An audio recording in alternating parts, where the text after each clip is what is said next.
안녕하세요. 미주영보썰입니다.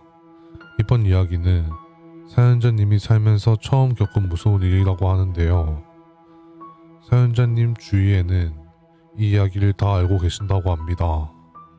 너무 무서운 경험을 하셔서 이번 이야기를 유튜브로 박제하고 싶다고 제보해주신 사연인데요. 어떤 무서운 경험을 하셨는지 지금 바로 시청해보겠습니다. 시청 전 구독, 좋아요 한 번씩 부탁드리고요. 이야기 시작합니다. 저는 대구에 거주 중인 남성입니다. 이번 이야기는 제가 대학생 때 부산 대연동 원룸에서 지낼 때 있었던 이야기입니다. 지금 다시 생각해보아도 당시 이해가 안 가는 부분이 많고 아직도 무서웠다고 생각하는 이야기입니다. 당시 저는 대학교에 입학하고 숙소 생활을 했는데 현재는 어떤지 잘 모르겠는데 제가 대학교 기숙사에서 지낼 때는 대학교 숙소에서 지내보신 분들은 공감하시겠지만 한참 놀고 싶은 나이인데 통금 시간이 있었고 통금 시간이 지나면 숙소에 들어가지 못하거나 벌점을 받게 되면 다음 학기에 기숙사에 못 들어간다는 압박감이 컸습니다. 그래서 자연스럽게 학년이 올라가면서 저는 자취에 대한 갈증이 커져갔고 주위에 같이 기숙사 생활을 하던 친구들도 학년이 올라가면서 기숙사를 나가서 자취를 하는 친구들이 한둘 생겨나기 시작했습니다. 그러한 모습을 보면서 지내다 보니 자취를 하고 싶어졌고 부모님에게 이야기를 하여 저 또한 자취를 시작할 수 있었습니다. 그때부터 자취방을 구하러 다니기 시작했는데 자취하려던 부산 대연동은 주변에 대학이 3군데가 있어서 자취하는 사람들이 많은 곳이어서 그런지 제가 생각했던 가격보다 가격이 꽤 비쌌는데요. 대학교에서 사귀게 된 자취를 하는 친구에게 자취를 시작하려고 하는데 생각했던 것보다 돈이 많이 든다는 이야기라니 제 이야기를 듣고 공감해주던 친구는 갑자기 무언가 생각이 났다는 듯이 이번에 친구도 자취방을 옮기면서 늦게 알게 되어 못 들어갔던 집인데 가격도 저렴하고 괜찮아 보이던데 알아보는 게 어떤지 돈이 없어서 고민하던 저에게 추천을 해주었습니다. 조금 더 빨리 알았으면 본인이 이사가고 싶은 집인데 못 가게 되어 너무 아까운 집이라고 이야기했습니다. 친구의 집도 지금은 기억이 잘 나지 않지만 저렴한 편이었고 친구가 추천해준 집은 친구 집보다 더 저렴한 집이었습니다. 그래서 친구는 저에게 대신 들어가라는 이야기를 하였고 이사 갈 때는 꼭 부모님과 집을 보고 들어가라는 조언까지 해주더군요. 저는 이야기를 듣고 조금의 고민도 없이 해당 부동산에 전화를 했습니다. 중년의 남성분이 전화를 받으셨는데 제가 해당 집에 대해 이야기를 하니 잠시 기다리라고 하신 후 누군가와 이야기를 하시고 다시 전화를 받더니 언제든지 집을 볼 수 있다는 이야기를 해주시더군요. 그 후 부모님에게 연락을 해보니 부모님은 일 때문에 부산까지 왔다 갔다 하시는 게 힘들다고 하셨고 일단은 저 혼자 집을 알아보고 괜찮은 집이면 계약할 때 부모님이 부산으로 오신다고 하셨습니다. 저희 집 본가가 의령이어서 더욱 이해가 되었습니다. 그래서 어머니는 계약 전 집을 보는 방법들을 알려주셨는데요. 먼저 수압은 괜찮은지 확인하고 뒤이어 수납 공간은 충분한지 밤에 주위가 너무 어둡지 않은지 등을 보라고 하셨고 다 괜찮으면 계약할 때 부산으로 오신다고 하셨습니다. 그렇게 저는 부동산에 다시 전화를 걸어 학교를 마치고 저녁 시간에도 집을 볼 수 있냐고 물어보니 부동산에서는 저녁에는 집을 보여줄 수 없다고 하셨는데요. 저는 당시까지만 해도 저녁에는 집을 볼 수 없나 보다 생각했고 다음날 낮에 공강 시간에 밥을 포기하고 집을 보기로 했습니다. 부동산에서는 밖에서 만나서 출발하자고 이야기하셨고 다음날이 되어 약속 장소로 가보니 약속 장소에는 50대 중반의 여성분이 나오셨습니다. 저는 전화했을 때 남성분이 받으시던데 다른 분이시냐고 물어보니 그분은 아주머니의 남편이라고 이야기하셨고 집은 본인이랑 보러 가면 된다고 하셨습니다. 그리고 아주머니는 본인의 차를 타고 가자고 하셨고 부동산 중개인 아주머니의 차를 타고 원룸까지 갔습니다. 원룸으로 가면서 아주머니는 집에 대한 칭찬을 많이 하셨고 이번에 원룸 주인도 바뀌게 되어 더 좋을 거라고 이야기하셨습니다.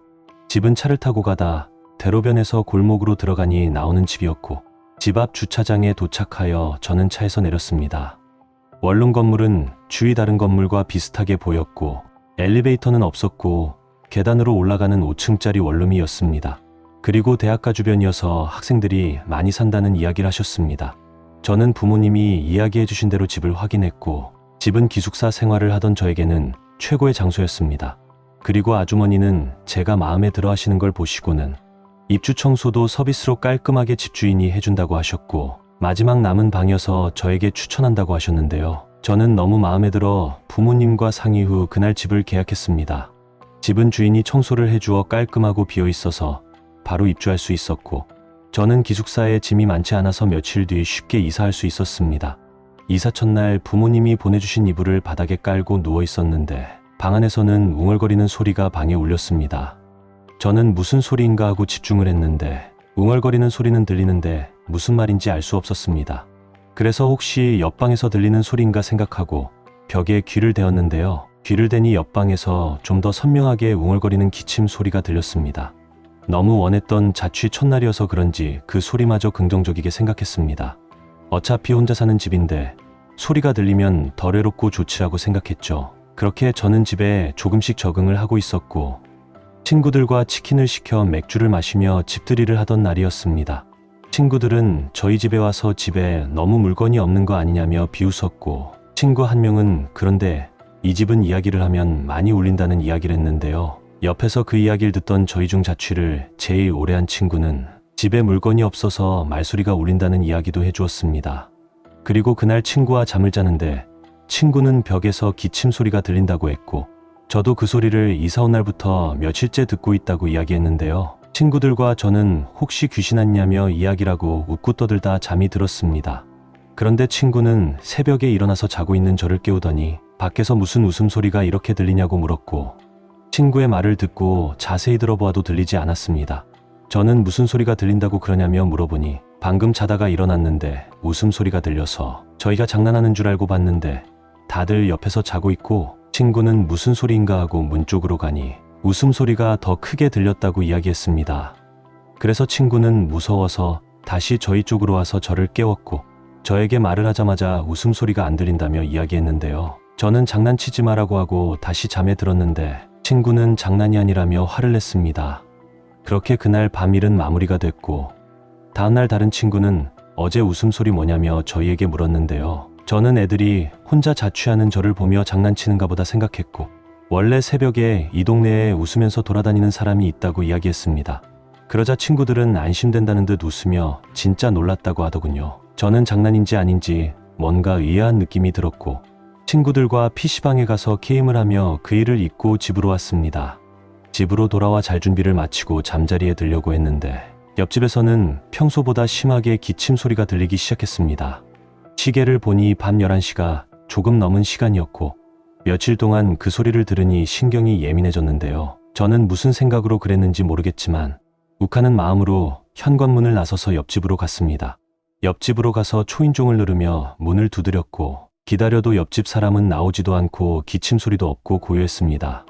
계속해서 초인종을 눌렀지만 아무 반응이 없었고, 저는 일단 제 생각이라도 어필을 해야 한다는 생각으로 지금 하루 이틀도 아니고 기침 소리 때문에 밤마다 잠을 못 잔다며 옆집도 생각 좀 해달라며 소리를 질렀습니다.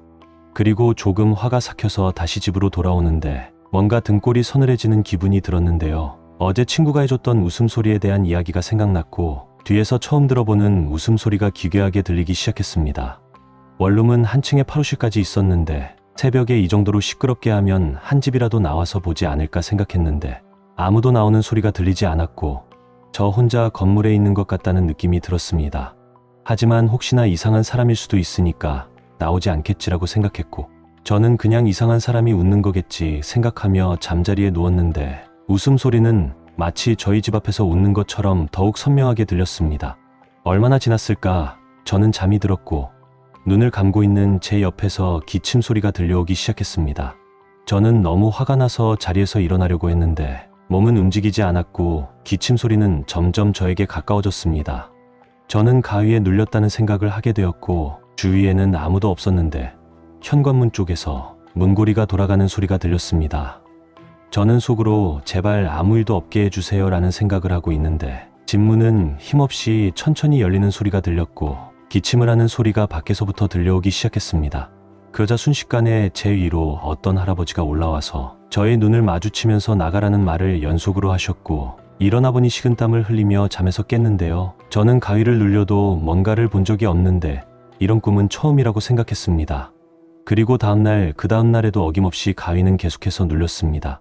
저는 뭔가 이상하다는 생각을 하고 다음날 부동산에 전화를 했는데 부동산에서는 원래 사람 사는 곳이 그런 거라며 아무렇지 않게 이야기했습니다. 저는 집주인에게 전화를 하고 싶다고 이야기를 했는데 부동산 주인은 집주인 전화는 알려주지 않았습니다. 그리고 조치를 취해주겠다는 이야기만 반복하고 있었는데요. 지금 생각해도 어떤 조치를 취해준다고 하는 건지 이해가 되지 않습니다. 저는 학교를 가려고 집을 나서는 중이었는데 어디선가 학생이라며 저를 부르는 소리가 들렸습니다. 저는 소리가 들리는 쪽을 보니 집 앞에서 동네 주민으로 보이는 아주머니와 아저씨를 보았습니다. 그래서 무슨 일이냐고 물어보니 학생 혹시 여기 살고 있냐고 물었는데요. 저는 여기 살고 있다고 이야기하니 이 건물에 사는 사람을 혹시 만난 적이 있냐는 이상한 말을 하였고 생각해보니 이곳에 살면서 이웃을 마주친 적이 없었습니다. 그래서 저는 이 건물에 사는 사람을 한 번도 마주친 적이 없다고 이야기하니 아주머니는 당장 이 집에서 나오라는 이야기를 하였습니다. 그래서 무슨 소리냐며 이야기하니 여기는 지금은 사람 살 곳이 아니라고 이야기했고 저에게 요즘 잠도 못 자고 이상한 일이 자주 생기지 않는지 물었습니다. 그리고 집주인 전화번호를 혹시 알고 있냐고 저에게 물으셨고 부동산에서 집주인 전화번호를 알려주지 않는다고 이야기를 하니 아주머니는 혹시 부동산은 미정이 공포썰 부동산이 아니냐고 묻더군요. 저는 맞다며 어떻게 알고 있냐고 물었는데요. 아주머니는 옆에 있는 아저씨에게 당장 전화를 하라고 하셨고 저에게 미안하지만 잠시만 같이 있어 달라는 이야기를 하셨습니다. 그리고 옆에서 전화를 하는 아저씨에게 가더니 폰을 빼앗아 들고 아주머니는 고함을 지르시며 화를 내셨고 그리고 한 10분이 지나니 부동산 아주머니의 차가 원룸 건물로 황급히 들어왔는데요. 그러더니 저에게 집에서 당장 나가라는 아주머니를 보며 고개 숙여서 인사를 했습니다. 그리고 저와 있던 아주머니가 부동산 아주머니에게 호통을 치셨는데 그 이야기를 듣고 저는 미신을 잘 알지는 못하지만 어이가 없었습니다. 아주머니는 중개인에게 본인 살자고 다른 사람을 죽이려고 하냐며 화를 내셨고 아무리 돈이 좋아도 그렇지 이러면 절대로 원하는 대로 안 된다는 이야기를 하셨습니다. 저는 어린 나이였지만 그 이야기를 들으니 자세히 알아야겠다는 생각에 아주머니에게 물었는데요. 중개인 아주머니는 당황한 듯 아무 말도 못하고 계셨고 저는 아주머니에게 큰 소리로 무슨 일이냐며 화를 내었습니다. 그러자 아주머니가 해주신 이야기는 충격적이었는데요. 건물이 저렴하게 나와서 건물을 샀는데 들어오는 사람마다 얼마 살지 못하고 집에서 나갔고 이유를 들어보니 할아버지가 보인다거나 기침 소리가 들린다 했고 누가 웃으면서 뛰어다니는 소리가 들린다는 이야기를 했다고 합니다. 그래서 얼마 전 용한 무당을 찾아갔는데 이 건물에 영가들이 많이 있는데 그 중에서 나이 든 노인 영가가 너무 세서 여러 잡귀들이 많이 꼬여 있다는 이야기를 들려주었다고 했고 기침 소리가 나는 방에서 양기가 많은 남자가 1년 정도 살면 그 사람은 몸이 안 좋아질 수도 있지만 건물은 다시 좋아진다고 하였고 그 재물이 제가 되었다는 이야기를 하였습니다. 그리고 옆에 있던 아주머니는 무당이었고 여기에 저 학생 말고 또 사는 사람이 있냐고 물으니 중개인 아주머니는 여기 사는 사람은 저 학생밖에 없다는 이야기를 하셨는데요. 이후 저는 너무 화가 나 아주머니에게 해서는 안 될 욕을 섞어가며 이야기를 하였고 옆에서 듣고 있던 무당 아주머니는 당장 집을 빼고 물건도 다 버리라는 이야기를 하셨습니다. 그리고 중개인 아주머니는 저에게 미안하다며 비밀을 지켜줄 것을 약속받고 보증금과 이사비용이라며 돈을 돌려주셨습니다. 저는 이후 혼자 자취는 하지 못하고 친구와 집을 구해 남은 학기 동안 학교를 다니며 지냈고 현재는 그 앞으로 지나가 보니 해당 건물은 없어진 걸 확인했습니다. 그런데 이상한 점은 아무리 생각을 하려고 해도 기침 소리와 웃음소리는 들렸다는 것만 기억나고 소리는 기억이 나지 않는데요. 이런 일을 겪고 나니 세상에는 정말 기이한 일들이 있다고 생각하며 살고 있습니다. 이번 이야기는 울룸에 관한 이야기였는데요. 저는 집에서 일어나는 귀신 이야기가 정말 무섭다고 생각합니다. 사연자님도 당시에 얼마나 무서웠지 상상하니 무서워서 온몸에 닭살이 돋습니다. 지금까지 이야기 시청해주셔서 감사하고요. 구독, 좋아요, 알림 설정 부탁드리고 다음 이야기에서 뵙겠습니다. 감사합니다.